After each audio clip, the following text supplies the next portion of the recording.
Hi everyone, I'm Joy and I am here with the Cosmic Awakening Healing and Manifestation through the Chakras, created and curated and hosted by Coyote Moon. And my last couple of videos were Reiki and ASMR centered, but this one's going to be a little bit different because we're not going to do ASMR this time, even though I'm talking fairly low at the moment. But we will be concentrating and focusing on everything connected with the sacral chakra. So, if you're ready for that, let's begin. So, your sacral chakra is your second chakra, and it is in the pelvic area.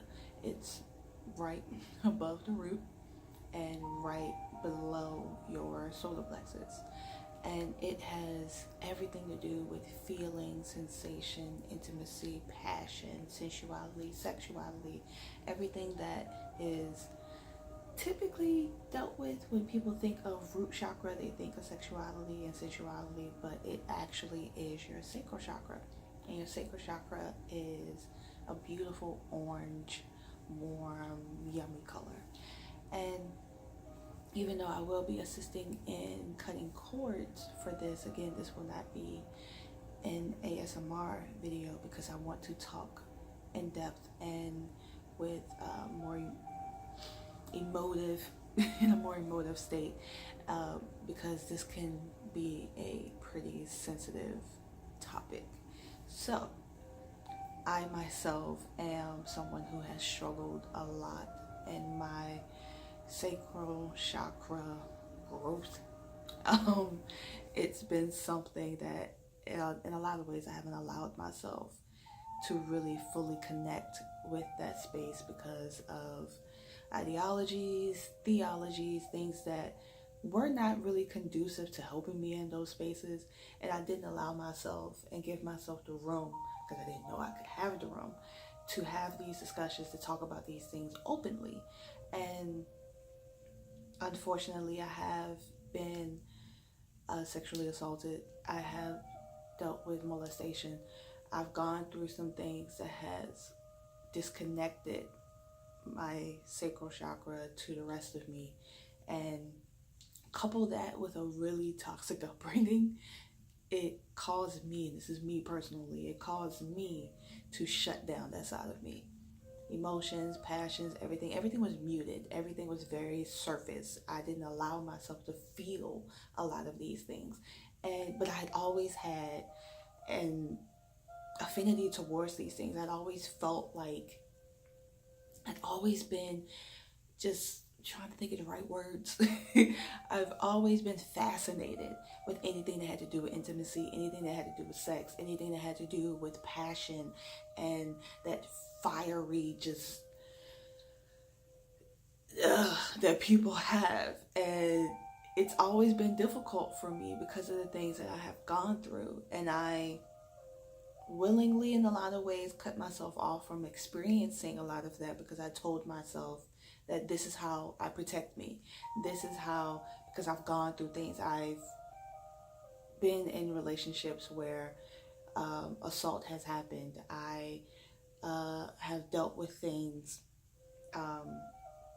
in not very healthy ways because I beat myself up, and I just cut off all ties. Cord cutting. I cut off all ties to myself in hopes of protecting myself. You see how backwards that is, and you see how that doesn't do anything. It makes things worse. So at 31 years old, I am beginning the process of cutting the cords to the things that have happened to me, releasing the victimhood, releasing the self-inflicted harm that I put on myself in trying to protect myself. And I do that in air quotes because I was doing more harm than good, because I had cut myself off from feeling all of those things. I had cut myself off from pleasure. I had cut myself off from really experiencing the beauty of life because some people caused me harm. And acknowledging that has been the first step. And because of the type of Reiki that I do, and because of the things that I have gone through, Reiki has been something I've done my whole life. I just didn't know that's what I was doing. And helping others has been healing for me, while also taking the step back that I need when I need to focus on my own healing.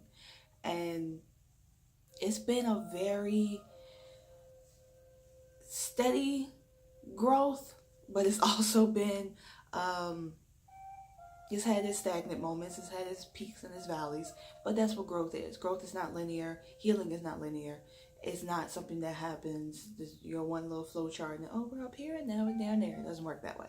So, in cutting our cords and dealing with things that have to do with our sensuality and sexuality, we have to acknowledge, the most important thing we have to acknowledge is, what does that mean? What does that mean for us individually? The collective will say one thing. What do you feel individually? I myself, as a cishet black woman, I feel one way about it. My friends, my family, those I love that are LGBT, that are experiencing things in a vastly different way, because it's an entire spectrum. There's so much fluidity within this space. They experience it in a completely different way. And I am not one that's going to yuck your yum. So I'm not going to make you feel bad for something if I've never done it, or if it's something that I don't fully understand. I'd much rather be educated than belittle or try to shun it because I don't understand it. And again, I have so much privilege as a cishet woman that I don't have the right to say, well, this is the only way to experience these things. No, it's not. There's so much fluidity in this world. Gender is fluid. Sexuality is fluid. If it makes you feel good and it's not harming anyone else, including the other person that you are engaging in this activity with, then that's what matters. Consent and sexy, y'all. Consent is sexy. I don't care what anybody else may feel about that. It's sexy.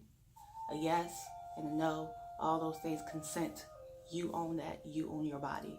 And that is another big thing that we are dealing with when it comes to the sacral chakra, and taking back that bodily autonomy and taking back that ownership of our bodies, of what we love and what we care about, what we are passionate about. Doesn't necessarily have to be physical. It doesn't have to be a sexual act. The sacral chakra is a chakra that is connected, again, to sensuality and sexuality, but it's also connected to our things that we want to do in our career, things that we want to do in our passions, things that our family, our home, our friends. It's connected in so many ways because, again, that passion is fluid. It's not something that has to stay in one spot.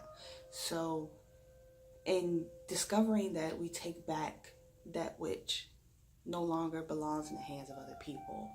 And because I focus on trauma and getting through those things and healing in my Reiki practice, having an understanding of that, and I learn these things in real time. Again, I say this in every video. I am not someone that has reached the mountaintop and I'm looking down and telling all you poor individuals that's what it really is and that's how life really is. I have figured it out and I'm the only one that has it. No, I am learning all of this in real time. I am educating myself and being educated in real time. So because my focus is on trauma, is on overcoming these obstacles and these burdens and these giant boulders that we don't even know we're carrying on our shoulders, it is vastly important to me that we connect to every last one of our chakras. And for me personally, one of the ones that I have always been misaligned and unbalanced with has been my chakra. Sacral, tried to say chakra. Sacral at the same time I came out with chakra. So here we are. This is why this one was not going to be ASMR, because of all these things. So because we out here. And so in working with cutting cords for that, we are cutting cords of sexual trauma. That is a very heavy thing. It is not to be toyed with. It's not something that comes easy. It is not something that is, oh, I figured it out, everything's fine. There are layers to this. Again, healing is not linear. Healing is not something that you do one day and you're done. Especially when it comes to anything that has happened, whether it's rape, sexual assault, sexual trauma, molestation. Those sort of things, those sort of instances affect us for life. That's not something you just get over one day. Grief changes. Sorrow and sadness changes. The difference is we decide how we change with it. Does it become our story from now on, and that the only thing that we are allowing ourselves to be attached to? Is that the only way in which we can truly live our story? Are we allowing that to be the only thing that is the head of our lives? Or are we allowing this thing that happened and allowing it to build something more in us? And I say us because I myself am a survivor. I don't take it lightly. It's not a game to me. It's not something that, oh, this is the move, and we're in the face of Me Too. And we're still dealing with the stories and the outpouring of love and support, as well as degradation and harm that is coming out of people coming forward with Me Too. And again, myself being a Black woman, a lot of our stories are left on the floor because Black women are looked at as being hypersexual and at the same time being very prudish. I don't know how you could be both. But because of those things, on top of a lot of other things that are pushed, the narratives that are pushed towards Black women, our stories tend to be relegated to, oh, well, that's what you expect. And I, for a long time, allowed that type of thinking to dictate my life. And when I first allowed myself to accept the fact that I had been abused, that I had been assaulted, it was life-changing, while also being one of the scariest things, because now I knew I had to go up that mountain of healing, and that was terrifying. I was at that moment content to just go, no, I'm fine, everything's fine. I know I'm crying, and I just keep crying, and I can't stop, but I'm fine. And I was content to do that until I had to literally face the fact that that had happened to me, and that for another 4 years, I allowed it to dictate my life. I allowed that to be the only story I had. And I allowed it to affect any semblance of a sex life I had, any semblance of a solo sex life I had. I always dictated how I got through this, depending upon how I felt about myself, and my self-esteem was in hell. I didn't have self-esteem. And now, 4 some odd years later, it has become one of my stories, but it does not define me. It happened. Someone decided that this is what they wanted to do. And every time I think about it, I have to remind myself that it's not my fault. And as much as my brain wants to compartmentalize and tell me all the ways in which it is my fault, it wasn't. There's no such thing as, oh, you were in the wrong place at the wrong time. Somebody decided to do what they did, and it's not the person that was the afflicted. It's not our fault. And we carry the burden of it being our fault. And we carry that into new relationships. We carry that with us like it's a brand new bag. And after a while, we start to become very, girl, look at my bag. Look, this is nice. But then it doesn't help anything. It just makes things worse. And then we look up years later and we have luggage that we don't know where it came from. But we have to dig past all of that. We have to unpack, literally unpack everything to get to the bottom of how we got there. Why does our back hurt? Why do we have dislocated shoulders? Because we've been carrying all this weight, baggage. And it finally gets to the point where we have to discover, this thing happened to me and it terrifies me and it broke me and I don't know how to fix it. I don't know how to face it. I don't know how to accept it. I don't know why I should accept it. I don't want to forgive. I cannot forget. And all of that's valid. I'm not here to tell you how to fix it. I'm not here to tell you that, oh, this is the only way you can get it done. I'm not here to try to convince anyone that there is one way to your healing. It's not. Healing is a 6-lane highway. There is no one way to get to it. Your healing is your own. The only thing I am here for is to help you along the way of cutting those cords. Any cords that you are ready to let go of, whether it's the abuser, whether it's the abuse, whether it's the sexual assault, rape, any of those things. This is just one way to get it done. This is not the end all be all. This is not the only way to fix it. I am offering but one step in the process of getting to your complete healing. And again, healing is not linear. Healing never ends. You will be healing for the rest of your life. But I can promise you this. As you heal, the road does get easier. Because now you have a better understanding of what you are able to handle. What you are going to allow into your body. What you're going to allow into your spirit. Who and what you're going to allow to be around you. Sacral Chakra has a lot to do with setting boundaries. Setting of your boundaries and deciding that, nope, that's not good anymore. I know I accepted it over here, and I know I may have accepted it yesterday, but as of right now, I am not accepting that anymore. Here is my boundary. And don't even try to tiptoe to it because it's not yours. This isn't something that's negotiable. You don't get to get as close as you can to it to see if I'm going to move it. It's my boundary, and it's a test within myself. How far am I going to allow this person to get to my boundary before I say something? It's not on anyone else to work with you through that.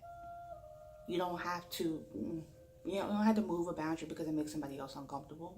No, that's your boundary. You decided that that's where you wanted to be. It doesn't matter after that. This is your boundary. So Sacral Chakra has a lot to do with your passion, your pleasure, your sensuality, your sexuality, taking ownership back of your body, taking ownership back of your feelings, taking ownership of who you are and what you have to carry. Even though you've gone through your grief, you've gone through the things that you have endured. Those of us that have endured trauma and tragedy and abuse and assault, those of us that have gone through that, we are not what happened to us. And we are better every single day. And I know the healing hurts. I know it's not something that you want to deal with. But as we deal with it, it makes us so much better. We take ownership of us and we find out who we are at the core of us. And we do not give up on ourselves. We do not tell ourselves that we cannot endure anything. We surpass our own understanding of ourselves, and we meet a new and improved version of ourselves. But it takes that one step. It takes that moment of you deciding, I'm not dealing with this anymore. And like I said, I know this Reiki is going to be a little bit different. This Reiki is going to be a little bit more intense. It's going to be a little bit more, it's not just going to be a Reiki I'm going to do and set the scene like I normally do. But this Reiki is more active. This Reiki isn't just a sit down and just, I'm going to take it all in. You can download it, but this Reiki comes with work. This Reiki comes with acknowledgement. This Reiki comes with even acceptance. And more importantly, freedom. To freedom. That's the most important thing. So, with all hearts and minds cleared, I will begin our session.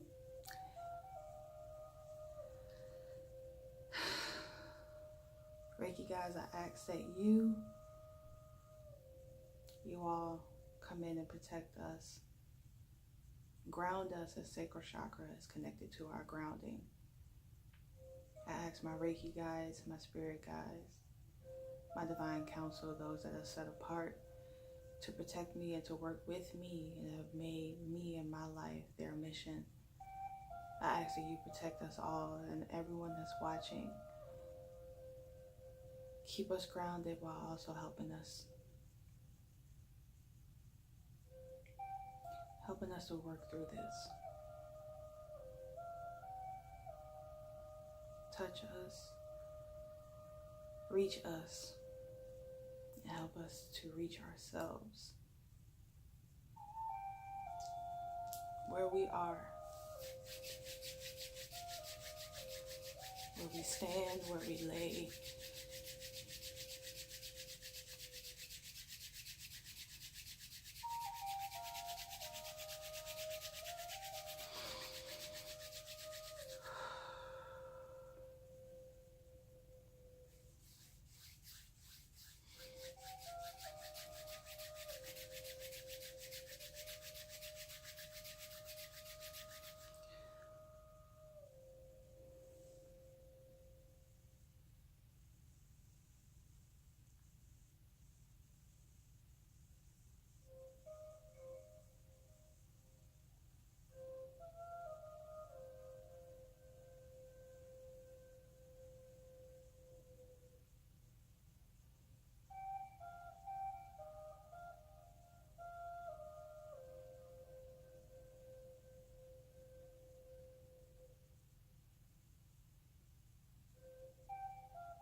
You are connected. You are grounded. You are safe. You are protected.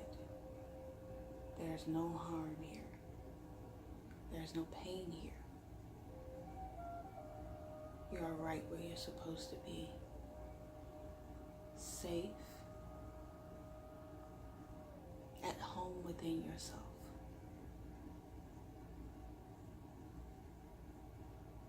There's so much passion flowing through you right now. So much that you've told yourself you can't have because of the things that have happened to you. You are disconnected. And you are searching for how to reconnect with your core. One of the most beautiful parts of you. You are fertile with ideas, with plans, with work, with self-acceptance, self-worth, self-love. You are full. You are exactly who you're meant to be. I know you're on the road. You're on the road to getting to know who you truly are. You've had a couple pit stops, you've had a couple detours, you've stopped and headed back in the direction from whence you came. But ultimately, you're right where you're supposed to be, doing the work that you're supposed to be doing. And honestly, if you're not, that's okay. What is meant for you will find you. And in doing the work, you will be on that path for the perfect meet cute when it comes to you discovering who you are.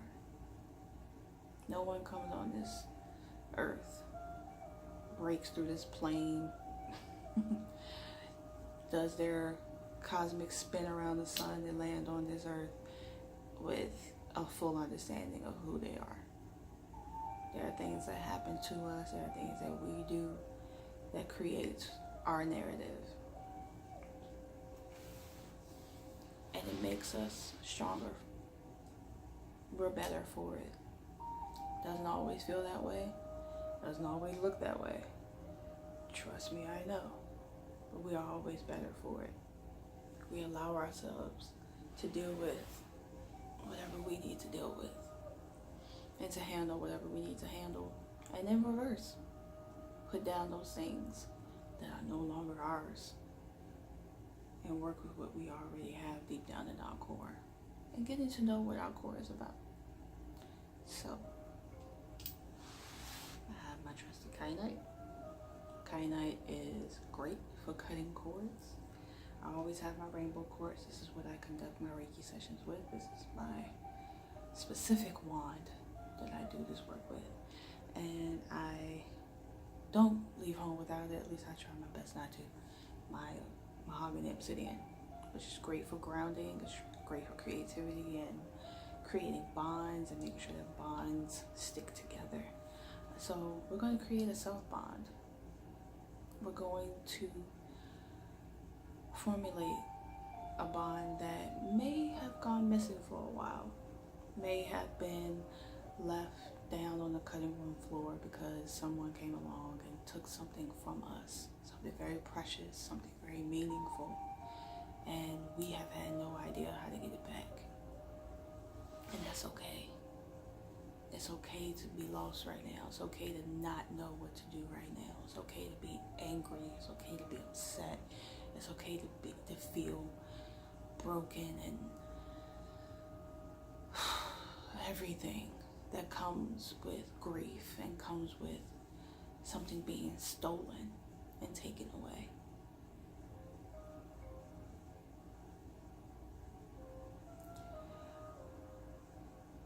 As time allows, allow yourself to step away from that place. As big a step or as small a step as you need to take. Because holding on to that makes what has happened to us leave an even deeper scar. Like I said, I was so content with protecting and attempting to protect myself that I was so guarded and so broken that I had no idea how to receive love, let alone self-love for myself. And my passions and the things I cared about the most were muted. They stayed surface, and I didn't allow myself to actually feel how I needed to feel, because I felt and believed that once I did that, someone else would come along and take it from me. I still struggle with that. And now, in creating my boundaries and finding my voice and refusing to allow what happened to me to define and dictate my life, I now have allowed myself to go past the surface of me. And that has been something I cannot put a price on. I cannot put a full name on, because it's been amazing. And I want all of us to feel that. I want all of us to take back that which someone else stole from us. And this is me taking back what was stolen from us. And we place it, we draw it back to us, and we put it where it needs to go. And I'm putting it here also drawing it to my sacral, to the spaces where, specifically for me, my sacral is the one that's always the most misaligned. So for me, pulling that ownership back into my sacral, pulling that which was stolen from me back into my sacral, is one of the most powerful things I can do for myself, and then setting my boundaries after. So, can't see it, but I'm pulling cords from my sacral, and I'm cutting that which no longer serves me. The embarrassment,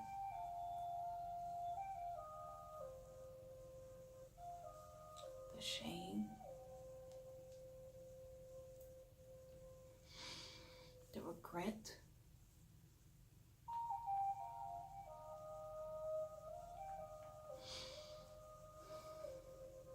the monuments to all of those things that I built in trying to protect myself. And the monuments that we build to try to put a name to something that we don't understand. I pull the cords of them so they are no longer attached to me, and they are no longer a part of my story. They aren't the only things that define and dictate who I am. And they no longer dictate and define who you are. Pull from your sacral. For some people, it may be the hardest, the most intense chakra to clean, tune, to get together. It may be the hardest one because it's the one that's the most connected to majority of us. It's the one that we try to hide. It's the one that brings shame because it speaks outside of root, because that's like us at our like deepest core of survival. Right above that is sacral. So of course those two are attached. So it speaks to us in a vastly different way. And it's normally the one that's the first affected when things go wrong in our lives. If you're like me and stuff is happening, the first thing I lose is my appetite. The first thing I do is get an upset stomach. My cycle gets knocked off. I crave stuff that I don't need. Eating things I don't need to eat. It's the first one that goes out of whack when things are going wrong. And it's often the hardest one to get back on track because it's enveloped by so many things. It's filled with so much that is connected to us. And when those things go wrong, everything goes wrong. And it's the hardest one to try to get some things back from. But once we do,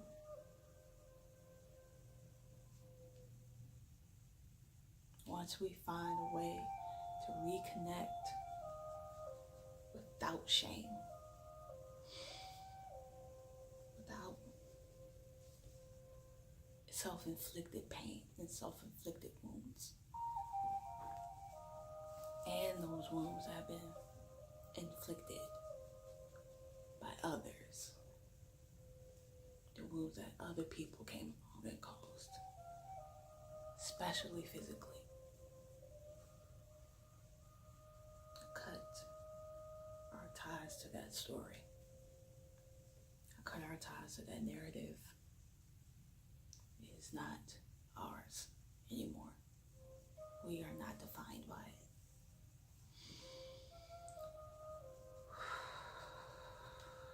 This one is heavy. This one is heavy.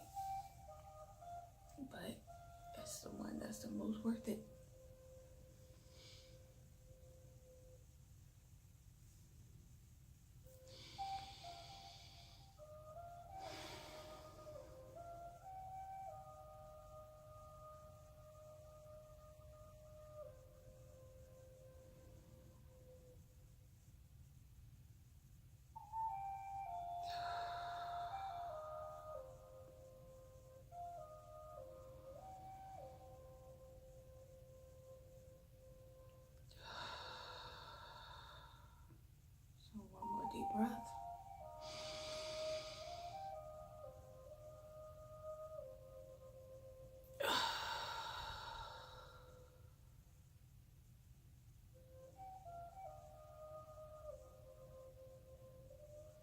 Allow yourself to flow through this work.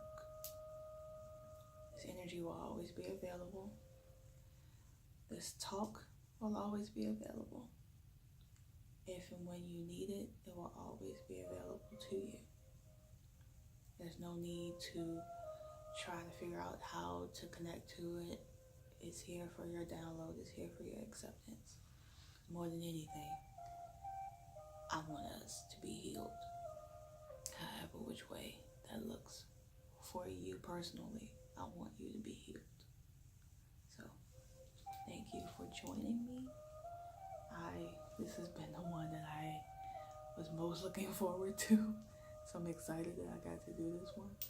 And if you are looking to do some Reiki work with me, you can go to my website. That is joy, unspeakable.com, and look for the Lightwork Reiki. I am based in Maryland, but I also do distance Reiki. So if you are looking to get some distance Reiki done by me personally, hit me up on my website. So until next time, happy cord cutting, happy healing, and support yourself. Do whatever you need to do to protect you. You are loved, you are supported, and we are on the way to healing.